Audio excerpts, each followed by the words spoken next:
parte da nossa aula, missões e evangelismo. Nós estamos falando do assunto o que o missionário precisa ter.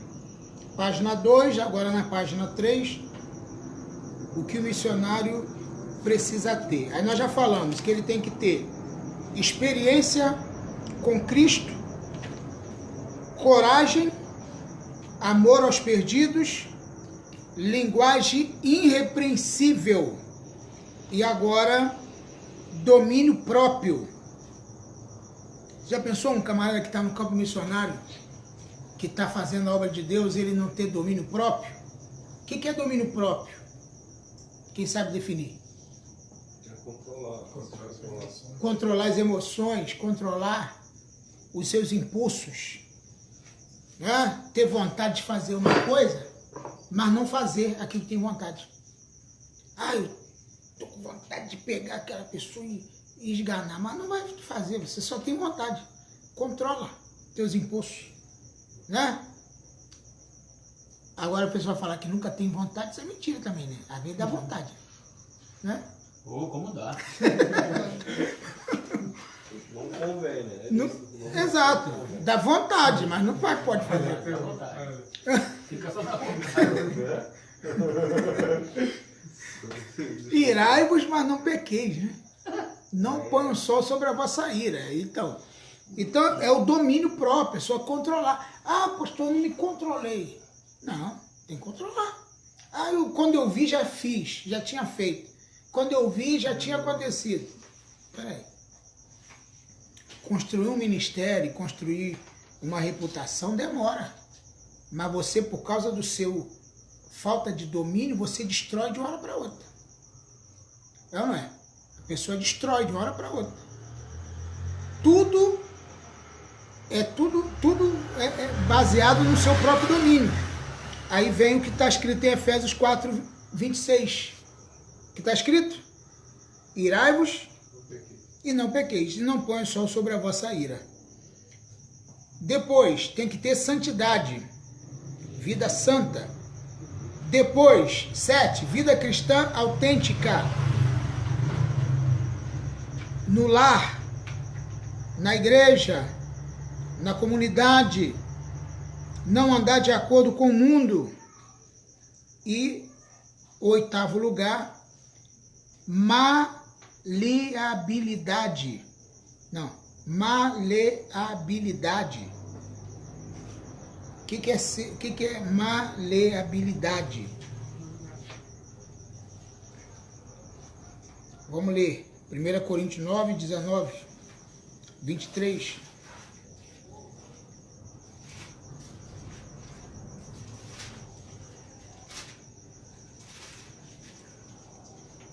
Então, nós precisamos entender que, aí por isso que eu falo, que quando a gente manda existe pessoas que ele se converteu ontem, ele acha que ele já pode ir como missionário.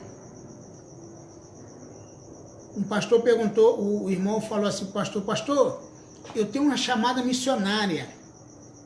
Eu queria que o senhor me mandasse para o campo missionário, pastor. Porque eu sou missionário, está na veia. Eu adoro ganhar uma para Jesus, é mesmo. Tá na veia? Aí ele falou assim, o pastor, então, tá vendo aquele senhor ali, que tá cortando roçando aquele mato lá? Sim. Então, ganha ele para Jesus, vai lá. É o teu teste. Aí ele foi lá. Chegou lá o velho, lá cansado, roçando. E, moço, queria falar com o senhor um instantinho. Queria falar do amor de Deus pro senhor. Não, porque eu sou evangélico, sou missionário, vim falar do amor. E o coroa lá que trabalhando. Aí o coroa, sai daqui, rapaz, não quer saber de Jesus não, desse negócio de religião. Sai fora.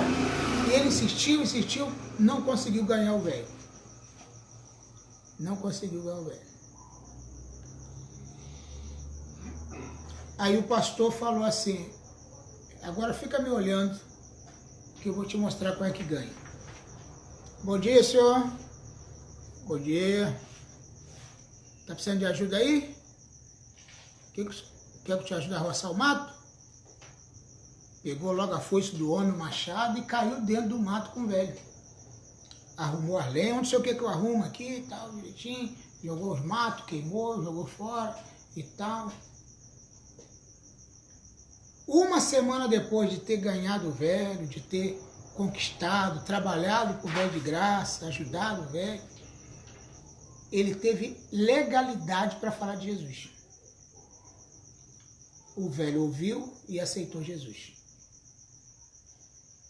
Então tem gente que acha que pregar o evangelho é sair pregando o evangelho, abrindo a Bíblia e dando Bíblia nos outros.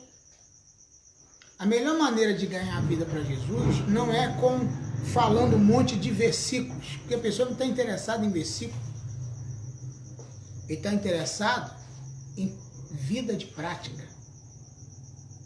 Você quer ganhar a vizinha para Jesus? Pega a bolsa dela do lado do mercado, vai lá capinar o quintal dela, de graça. Quer ganhar o seu vizinho? Faz um favor para ele. Então, na verdade, a maneira de ganhar alma é assim. Vamos ver o texto. 1 Coríntios 9:19. Quem pode ler? Porque, embora seja livre de todos, fiz-me escravo de todos, para ganhar o maior número possível de pessoas. Tornei-me judeus para os judeus, a fim de ganhar os judeus. Para os que estão debaixo da lei, tornei-me como se estivesse sujeito à lei, embora eu mesmo não esteja debaixo da lei, a fim de ganhar os que estão debaixo da lei. Para os que estão sem lei, tornei-me como sem lei, embora não esteja livre da lei de Deus, e sim sob a lei de Cristo, a fim de ganhar os que não têm a lei. Viu como é que ganham para Jesus? Como é que evangeliza? O que está precisando? Está precisando de mim para quê? Eu vou te ajudar. Firme e fraco para os fracos, firme e tolo para os tolos, fiz de escravo por causa dos escravos. Sim. Agora, a maioria das pessoas querem pregar desse jeito? Eles querem púlpito. Pastor, eu gosto de pregar com o microfone na mão. Eu quero é púlpito. Meu irmão, pregar evangelho é outra história. É ou não é? Então, vai lá, ajudar a pessoa. Vai carregar a bolsa de combo, vai pegar o bujão de gás, bota nas costas. A senhora quer que ligue aqui? Né? Está disponível para a pessoa. Eu acho que antes de você ganhar a pessoa para Jesus, tem que ganhar para você mesmo. Porque se você não conquistar aquela pessoa, ela não vai querer te ouvir. Preparar o terreno, né? Preparar o terreno. Sabe onde vai lançar sementes? Exato. Você não ganha ela para você, como é que vai ganhar para Jesus? Perfeitamente. Tem que ganhar para você. Ganhar confiança, ganhar o respeito. Para o que você falar valer. Porque se você não é uma pessoa que consegue ou que faz o bem para as pessoas, depois não adianta querer pregar o evangelho para ela, ela não vai aceitar. Na verdade ou não? Eu ganhei uma pessoa para Jesus uma vez, ele é pastor hoje. Ele estava vindo a pé, aí eu tinha um fusquinha verde, olha, fusquinha verde, né? Daquelas cores bem feias, aquele fusquinha verde, eu tinha um fusca verde. Aí parei, aí ele mora depois da minha casa, morava, né? Onde eu morava. Peguei ele, deixei na porta da casa dele. Ô, meu amigo, entra aí, rapaz, tá chovendo. Oh, não, entra aí, rapaz. Não tinha muita intimidade com ele, não. Entra aí, vou te levar em casa. Não, me deixa, vou te levar em casa. Deixei na porta de casa. Outro dia, a conversa, quando eu encontrei com ele outro dia, o assunto já ficou mais gostoso. Eu já pude entrar no assunto. Ele aceitou Jesus, está na igreja até hoje. Isso já tem mais de 20 anos. É pastor hoje. Então, como é que se ganha uma alma para Jesus? Como é que a gente evangeliza? Como é que a gente faz a obra de Deus? Isso é uma questão importante, querido, que você tem que entender. Não é verdade? Vamos para o tópico 2. O que o missionário precisa saber? O que o missionário precisa saber? Conhecer a palavra de Deus. Porque uma pessoa que não conhece a palavra, ele jamais pode ser um missionário. O missionário tem que ter habilidade com a Bíblia, sabe? Tem que estar na ponta da língua a Bíblia, a palavra. Não tem que ser metido, não, porque tem gente que não sabe nada e acha que sabe, né? Porque tem gente que é metido. É só, porque o arrozinho com feijão bem temperado é gostoso. Não é verdade? Não precisa você ficar se exibindo. Só você falar os textos certinho. E tem gente, querido, que não precisa nem falar onde está escrito, é só você falar, está na Bíblia. Porque às vezes a pessoa tem preocupação. Ah, pastor, eu queria ser igual o senhor, dizer onde está escrito. Não precisa dizer onde está escrito. Tem vezes que eu esqueço onde está escrito, eu só falo que está na Bíblia. Tem gente que tem dificuldade de gravar. Tem dificuldade de gravar. Então, para que você tem que ficar dizendo que está escrito? Meu irmão, antigamente, a gente estudou isso na bibliologia. Antigamente não tinha versículo na Bíblia. Por que você tem que citar versículo hoje? O que Paulo falava? As Escrituras. O que Jesus dizia? Os profetas falou.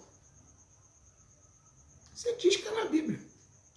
Agora, que você tem que conhecer a Bíblia, tem. Para não ficar falando besteira. Tem que saber que está na Bíblia mesmo. Tem que falar que está na Bíblia mesmo. Porque senão fala assim, olha, irmão, está na Bíblia. Fala um ditado e fala que tá na Bíblia. Fala um ditado, está na Bíblia. Quem não vê pelo amor, vem pela dor.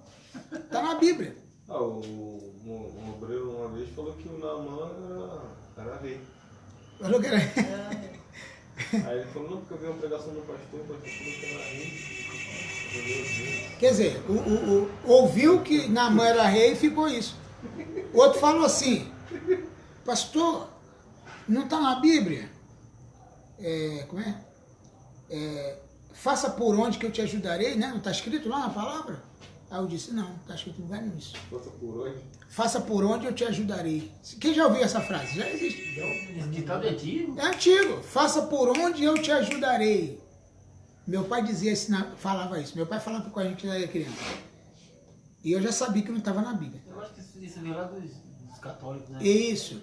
Meu pai falava, ó, meu filho, faça, tá na Bíblia. Faça por onde que eu te ajudarei. Eu falei, não tá na Bíblia não, pai, esse negócio não. Então tem gente que ele acha que está na Bíblia o que não está na Bíblia, gente. Então o que eu quero dizer para você? O pregador, o missionário tem que ter conhecimento da Bíblia. Senão, ele cria uma doutrina que não existe. Vamos ver 2 Timóteo 2,15? Procura apresentar-te o quê? A Deus como obreiro aprovado, que não tem do que se envergonhar e que maneja bem a palavra da verdade. E aí?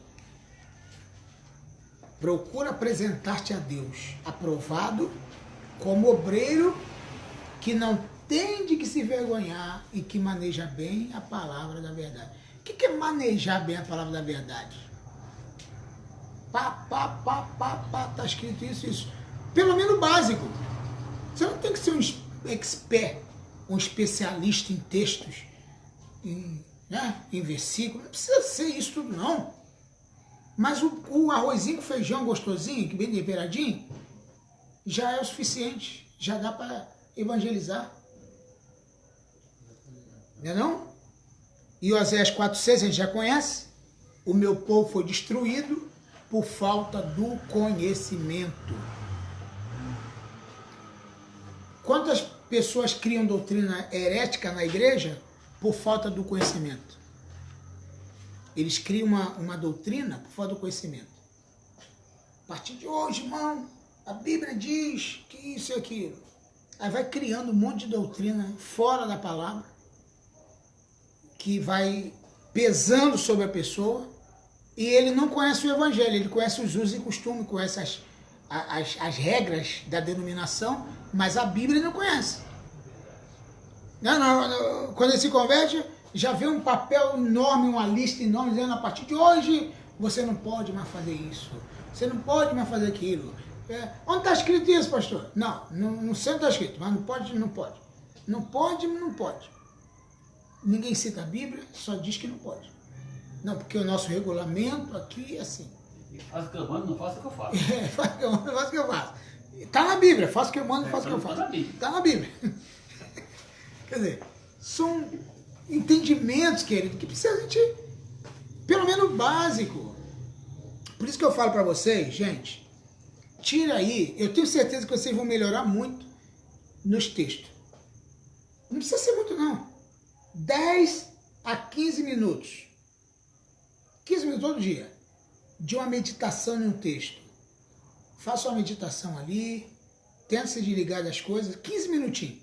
Olha quantas horas tem no dia, 24 horas. Você vai gastar 15 minutos para fazer uma meditação. Porque a meditação, ela é muito importante. Por isso o texto diz, né, na Bíblia. Medita nela dia e noite.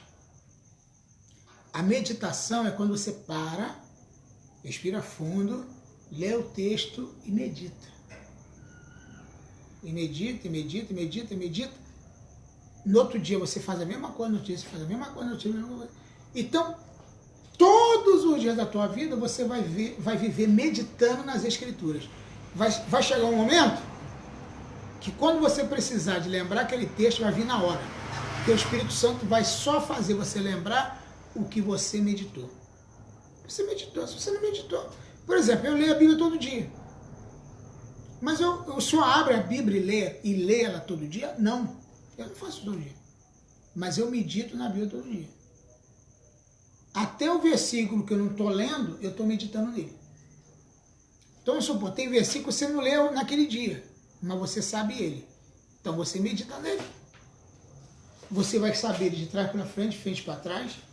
Vai saber os detalhes do versículo, onde foi escrito, por que foi escrito, por quem foi escrito, quais circunstâncias foi escrito, o que significa, em outras versões da Bíblia, como é que ele está na linguagem de hoje, como é que ele está na NVI, como é que ele está na João Ferreira de Almeida, na corrigida, atualizada. Procure ver como é que está o versículo em todas as versões. Aí quando você for citar, vai ser uma mãozinha com açúcar. Porque o Espírito Santo vai encarregar de te dar a lembrança, porque você treinou o seu cérebro, treinou a sua mente para aquilo. Eu já falei numa pregação aqui, não sei se a André estava aqui. Querido, eu tenho uma dificuldade. Eu esqueço, eu não sei a placa do carro. Eu esqueço. Eu não sei minha identidade. Eu não sei meu CPF. Eu não sei o meu CEP da minha rua. Eu pergunto à minha esposa, qual é o CEP em casa mesmo? Eu não sei. Mas se você me perguntar qual é o versículo, aí eu venho na minha mente. Sabe por quê? Porque isso me interessa. Sabe? Agora, eu tenho uma medo de perder o documento do carro, que eu não sei a placa. Se eu perder um documento, eu tenho que tirar cópia, tudo quanto ela deixar espalhado, porque senão... Sabe? É uma deficiência que eu tenho na minha mente, um bloqueio, assim, que eu não consigo lembrar. Data do aniversário dos meus filhos. Eu tenho sufoco tenho dificuldade. Tem mesmo. De lembrar. Eu só lembro do meu porque é meu mesmo, né? Senão fica difícil. Mas, sabe, porque os textos me interessam. Outra coisa que eu tenho facilidade de coisa, de memorizar, é lugar. Se eu for no lugar, meu irmão, eu volto lá tranquilo. Eu fui uma vez, já era. Minha esposa até falou, você veio aqui só uma vez, mas eu sei tudo, sei chegar lá certinho. Não preciso nem de endereço, vou lá. Pastor, então, eu ganhei um livro que diz meditar todo dia, um versículo embaixo, né, uma meditação. Isso é bom? Você tem que abrir a Bíblia, eu posso ler esse livro. Todo dia tem um versículo. Aí tem um esclarecimento do versículo. Isso. Para dizer, para ajudar o leitor o que aquele versículo quer dizer. Não é ruim, não, é bom. Tem um livro do pastor Almir que é assim, diz alerta diário, pastor Almir. É um negócio desse, assim, é grandinho, ganhei mas fininho, é um verdinho? Não, é grossinho. Grossinho? É mesmo? Tem bastante coisa, Então, esse do pastor Almir, que ele tem uma mensagem para cada dia. Mais ou menos assim, um para cada dia. Uma mensagem para cada dia. Ajuda. Mas quando você não tem um livro, você lê um texto e medita nele, faz a tua própria análise do texto. Você faz a própria análise do texto. Isso é bom. Ok? Então, tem que conhecer a palavra. Segundo lugar, conhecer as desculpas das pessoas. Você sabe, se você for falar de Jesus para alguém, qual é a resposta que você dá? Se alguém falar assim para você, eu estou muito novo para aceitar Jesus. Você tem uma resposta para isso? Eu já estou muito velho. Você tem uma resposta para isso? Ou se alguém falar assim, como o irmão Geraldo falou, irmão, todos os caminhos levam a Deus. Você tem um versículo para confrontar isso? Se alguém disser para você assim, as igrejas só pensam em dinheiro, você tem uma resposta para isso? Se alguém falar assim, eu não quero seguir nenhuma igreja evangélica, porque para mim pastor é tudo ladrão, você tem uma resposta para isso? A gente tem que ter uma resposta para qualquer coisa que a pessoa disser. Uma resposta. Vamos ver. Na Bíblia. Timóteo, 2 Timóteo 4, de 1 a 5. Entrou uma pessoa aqui, eu acho que foi você, tua amiga, o André. Natália Cardoso. Filha do Natan. A filha do Natan. Deu aqui parabéns aqui, ó. Natália, um abraço aí, está assistindo. Deus abençoe. Então, viu? Compartilhou, apareceu logo alguém, né? A Natália está assistindo. Nós estamos sentindo falta da Natália aqui na igreja, nunca mais veio, né? Então, gente, o que nós precisamos entender? Que a desculpa das pessoas, 2 Timóteo 4, de 1 a 5, quem pode ler? A presença de Deus e de Cristo Jesus, que é de julgar os vivos e os mortos, por sua manifestação e por seu reino. Eu o exorto solenemente, pregue a palavra, esteja preparado a tempo e fora de tempo. Repreenda, corrija e exorte com toda a paciência e doutrina, pois virá o tempo em que não suportarão a sã doutrina. Ao contrário, sentindo coceira nos ouvidos, juntarão mestres para si mesmos, segundo seus próprios desejos. Eles se recusarão a dar ouvidos à verdade, voltando-se para os mitos. Você, porém, seja moderado em tudo, suporte o sofrimento, faça a obra de um evangelista, cumpra plenamente o seu ministério. E uma das partes do versículo diz, esteja preparado. Para quê? Para responder. Esteja preparado, porque nos últimos dias se amontoarão doutores. Doutores esses que vão fazer o quê? O que está aí? Amontoarão doutores. Dê para mim, o Luiz. Esse é o 3. Amontoarão para si doutores conforme as suas próprias concupiscências. Doutores conforme as suas concupiscências. Não doutores segundo as escrituras, não doutores segundo a palavra, mas doutores segundo os seus desejos. Sim. Eles vão dar desculpa para tudo. Mas você tem que estar preparado. Eles vão dizer, por que não frequenta a igreja? Não, para mim, eu amo muito a Jesus, eu acredito em Deus, mas na minha casa, porque eu não quero frequentar nenhuma igreja institucional. Para mim, igreja sou eu mesmo. Igreja somos nós. Então, eu sou igreja. E qual a resposta que você dá para essa pessoa? Que ela fala, quando ela fala isso? Igreja somos nós, não precisa ir na igreja. Então, você tem que estar preparado. Então, o missionário, ele tem que estar preparado. Você tem que estudar todo dia, até para você ter resposta todo dia. Verdade. Todo dia você tem que estudar. Terceiro lugar, os indiferentes, os ansiosos, os que colocam obstáculo para a salvação.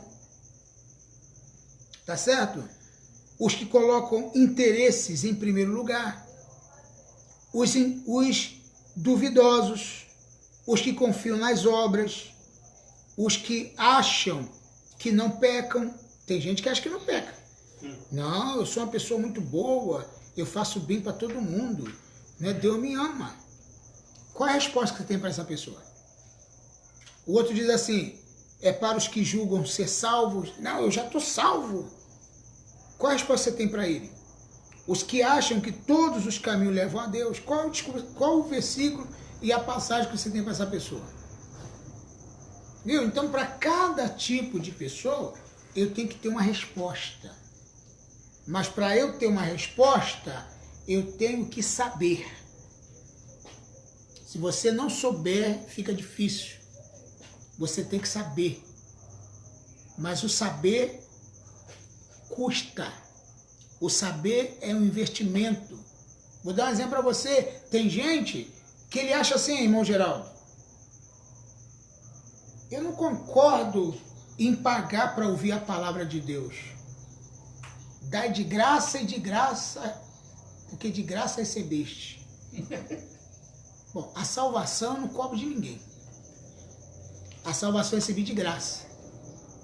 Mas o ensino eu tive que pagar para aprender. E como é que você vai fazer? Vai na escola, vai na revistinha de escola dominical, custa quanto? R$10. Tinha que ser de graça, né?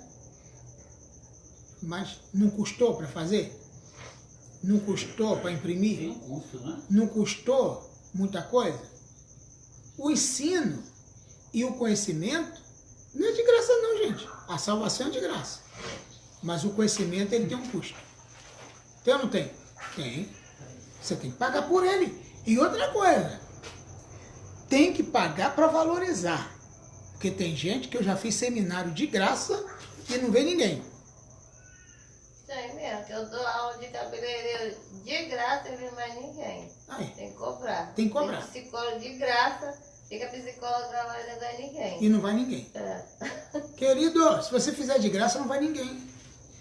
Porque ele acha que de graça deve ser ruim. Só pode. É.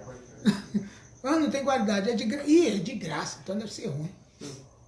Desconfia, de graça? É de graça? Não é. Tem alguma coisa errada aí. Tem alguma coisa errada.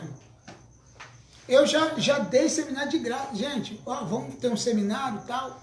É grátis, não custa nada. Aí começou uma turma, 40 pessoas na época. Daqui a pouco foi saindo 2, 3, 4, 5, 6, 7. Quando eu vi, não tinha ninguém. Rapaz, de graça. Nem a apostila eu estou cobrando. É de tudo de graça. Mas a pessoa não valoriza. Eu já falei com uma pessoa que tem esse negócio. E eu estou ensinando ele o seguinte. Querido, você tem que cobrar. Ah, pastor, não sei cobrar. Mas tem que cobrar. Por que tem que cobrar? Porque a salvação é de... Não confunde salvação com ensino, com instrução. Salvação é uma coisa. Instrução é outra coisa. Então tem gente que ele confunde uma com a outra. Vamos supor, eu estou aqui pregando, eu vou ali para a rua pregar.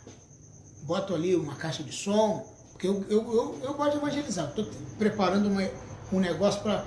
Eu vou evangelizar todo dia. Estou preparando para eu fazer isso. Estou preparando, essa semana eu devo começar. Aí eu vou... Meu amigo, um instantinho, bota teu nome aqui na oração aqui. Queria orar por você, por tua família, o senhor aceita? Ah, sim, pode botar. Ó, Jesus te ama, ele morreu na cruz por você. Tá bom, meu amigo? Tá, sim, senhor. Agora me paga R$10. Né? Eu posso fazer isso?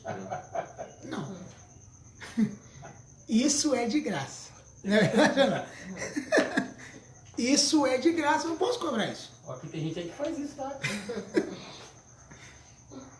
Teve uma moça que... Uma senhora... Por exemplo, lá Tem. do congregado, Tem... foi lá um mercenário, disse que era missionário, mercenário. Ele passava o pedido de orações e assim, ó, eu vou levar isso lá pro monte, bota uma oferta aí. É. Né? Demais, né? É demais. Aí não. Isso é de... Oração não se cobra. Bota a oferta do tamanho da sua fé, né? É. O tamanho da fé. Aí uma Muita vez fé, uma pessoa me muita fé. confundiu com o pastor da Igreja Universal. Uma mulher. Aí, então, minha fé, Ah, tá ruim. Pô, tá ruim. Tem fé. Varão sem fé é esse. A moça veio aqui na igreja, trouxe uma outra irmã, veio com outra irmã. Aí ela chegou, saiu do culto, falou, eu conheço esse pastor. Ele era da Universal. Me confundiu com o pastor Universal. Ele era da Universal. E ele já foi lá em casa orar por mim. Esse pastor já foi lá em casa. E ele me cobrou R$150 para orar por mim. E aí ela chegou. Aí eu estive com ela. Eu falei, quer dizer que a senhora me confundiu com o pastor da Universal. E eu acho que também, não sei se faz isso, eu acho que não é possível. Faz pior. Um copinho de água 150 Nossa raça, reais. pastor. Um copinho de água 150 reais. A caneta. Levou tudo de uma irmã, meu irmão. A Levou tudo pro caneta. diabo. Televisão, Preencheu o geladeira, currículo. tudo. Tava tudo com o que traçou? Tava tudo endemoniado. Televisão, geladeira, tudo. Levou tudo. Meu Deus. Vai ser Meriti. Tudo. Meu É só Deus. do Universal. Aí a mulher falou, mãe, eu nunca fui da Universal, nunca preguei na Universal, nunca estive na Universal na minha vida. Quer dizer, ela achou que eu fui esse cara. A caneta R$200 para preencher o currículo. Arrumar